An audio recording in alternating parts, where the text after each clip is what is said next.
Hello and welcome to the Modern Propagandist. Today's episode is, What is Misinformation? Let's imagine for a moment that tonight you tuck yourself into bed, snuggle up with your pillow and your best teddy bear, and tomorrow morning you wake up to find that you've been transferred back in time.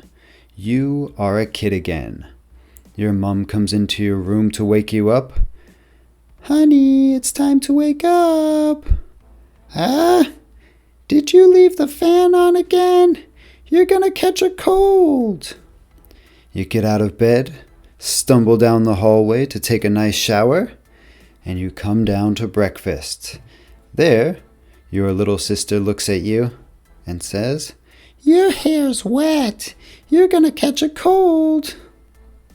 Disregarding her, you eat some delicious breakfast, and afterwards, since this is a fantasy world, you look outside to see that the sun is shining and that your lovely backyard pool is calling your name.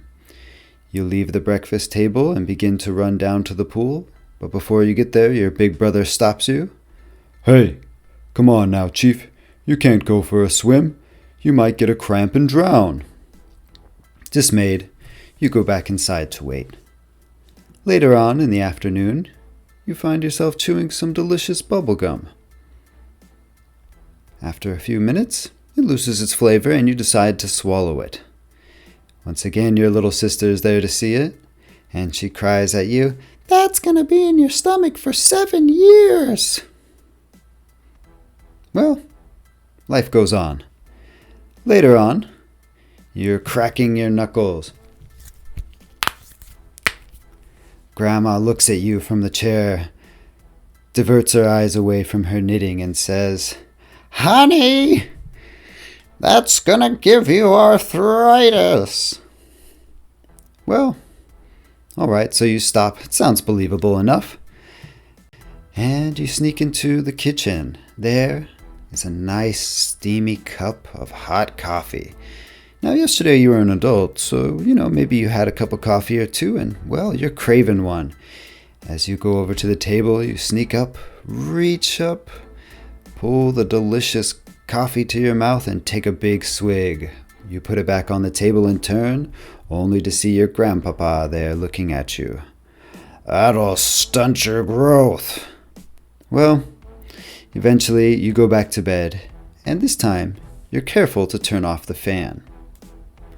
You wake up the next day and, well, here we are, back to the real world. Now, in this, we had 6 examples of misinformation. And you'll notice misinformation is threaded into the daily lives of countless people just like you and I. It takes the form of old wives' tales, folk health remedies, wholesale memes that misrepresent the truth, such as the report of dolphins swimming in the canals of Venice that we'll talk about a bit later.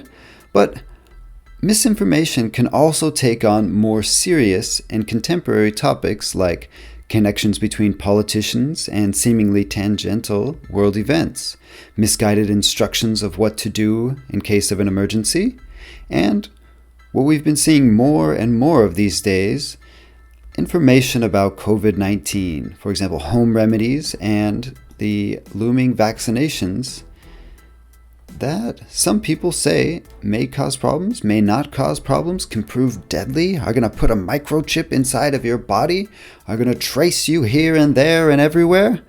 Well, perhaps a lot of these people are just trying to warn you, trying to make you feel informed about what's going on. And that's at the heart of what misinformation is. So, to pose the question one more time, is misinformation? Much like its sister term, disinformation, that we tackled in episode 1, misinformation takes on multiple meanings depending on where you look. So let's take a look at a few, and then let's create our own simple definition from those. According to Oxford Languages, it is, quote, "false or inaccurate information, especially that which is intended to deceive," unquote. Well, that's a bit too close to disinformation to be particularly helpful to us. As we saw in our fantastical example earlier, your family wasn't trying to necessarily deceive you. They just wanted the best for you. So maybe we can take something from that, but we'll see. Let's take a gander at another one. Dictionary.com paints the word as, quote, false information that is spread regardless of whether there is intent to mislead, unquote. Well, that kind of just sounds like a politician trying to cover all the bases. Well, now, everybody, it's false information, but we don't know if there's any malevolent intent behind it. Perhaps there is, perhaps there isn't. We're just going to have to deal with what it is and how it is. It's just the way it is. All right. It's a little more helpful, but it's still not right on the money. Let's take a look at the old tried and true Merriam-Webster. Quote, incorrect or misleading information, unquote. Short and sweet. I can agree to that, but it is missing something. Let's tap into some scholarly work to help us out. Taking a look into the early pages of Network Propaganda, Manipulation, Disinformation, and Radicalization in American Politics by Bankler, Ferris, and Roberts, they write, quote, the unintentional spread of false beliefs, unquote. All right, that just might be the missing puzzle piece.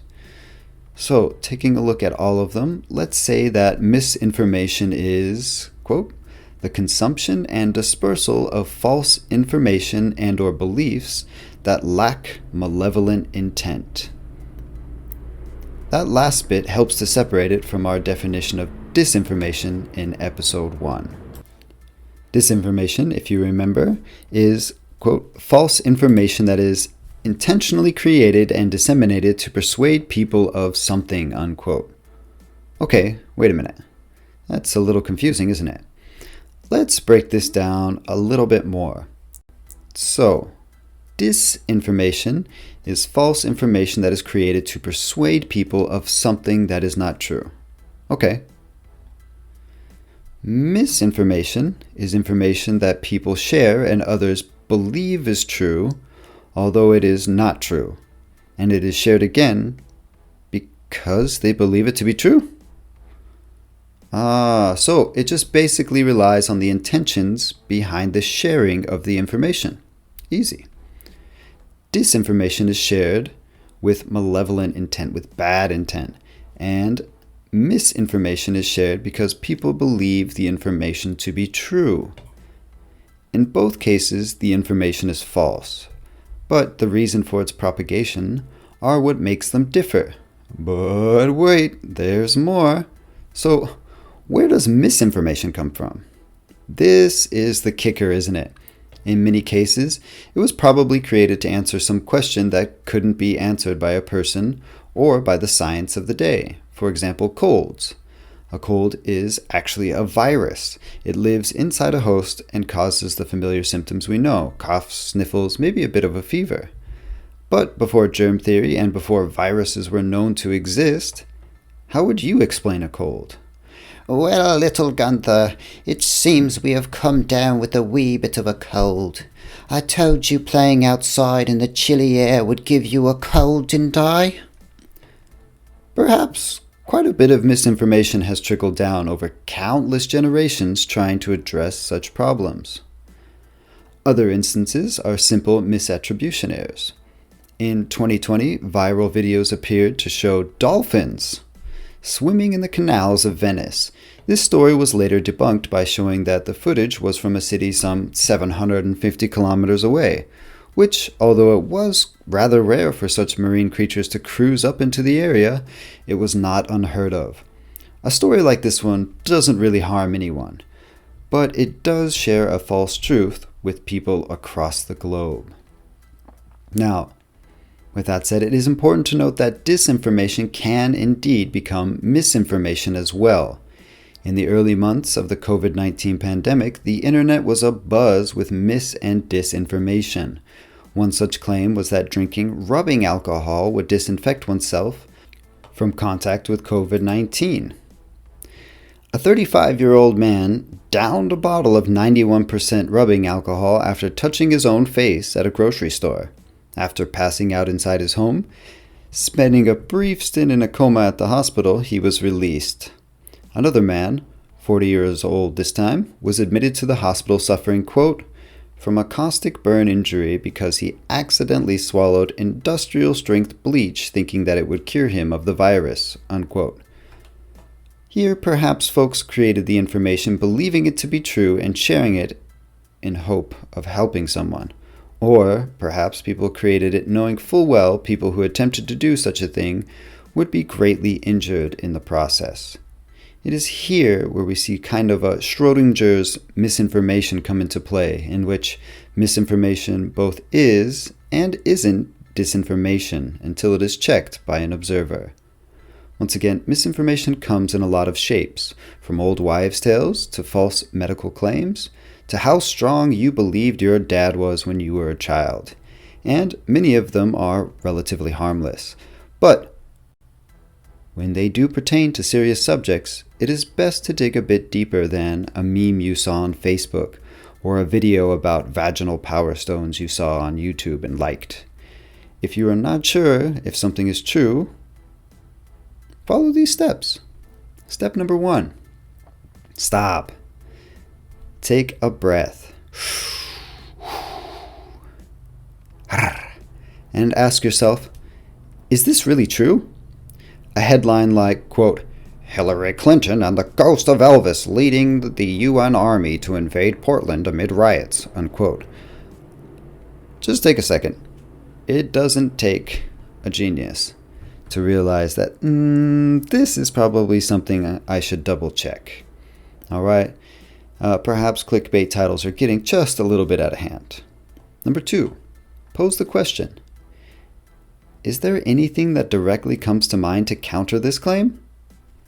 Things like basic biology, chemistry, or math can go a long way in combating the simplest of misinformation. Should I drink bleach? Probably not.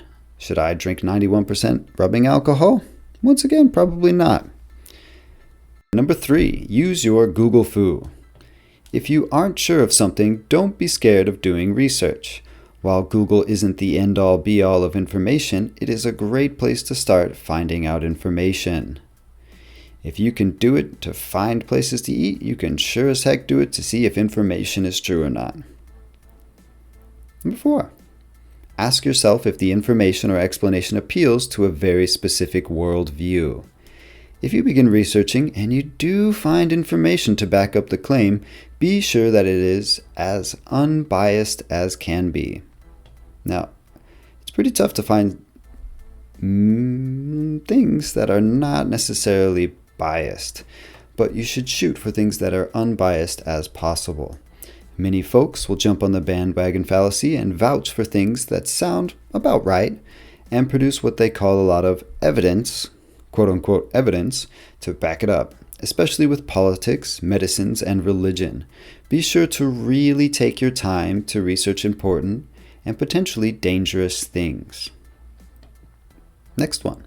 Still stumped? Find an expert. We live in the most globally connected time since the dawn of our species. Channel this great power to find an expert in the field.